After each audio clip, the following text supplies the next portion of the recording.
आसंता 14 तारिख में ओडिशा उपकूल उत्तर पश्चिम बंगोपसागर में एक घूर्णिबलय सृष्टि हो पारे।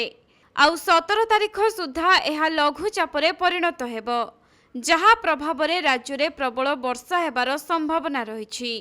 एने वरिष्ठ पाणीपाग विशेषज्ञ आकलन करिसेंती।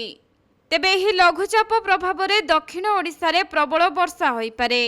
सेहीपरि आसंता 3 दिन जाए खर्धा, ढेंकानाल, जाजपुर, भद्रक, देवगढ़, झारसुगुड़ा एवं सुंदरगढ़ जिले में हालुकारु स्वल्प वर्षा हेबार संभावना रही।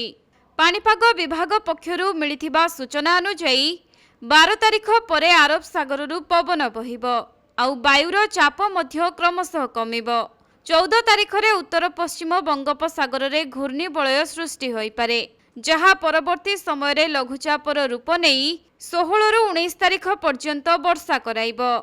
किंतु 11 एवं 12 तारिख में पाग प्रायतः सुखिला रहिबाकु थिबा बेले 13 तारिख में किंतु प्रबल वर्षा हेबार संभावना रही, जहाँकि मयूरभंज, केन्दुझर, कोरापुट, रायगड़ा, मालकानगिरी, नवरंगपुर, कलाहांडी एवं कंधमाल जिलार किछि स्थान में प्रबल वर्षा हो पारे बोली पाणीपाग विभाग आकलन करिछि।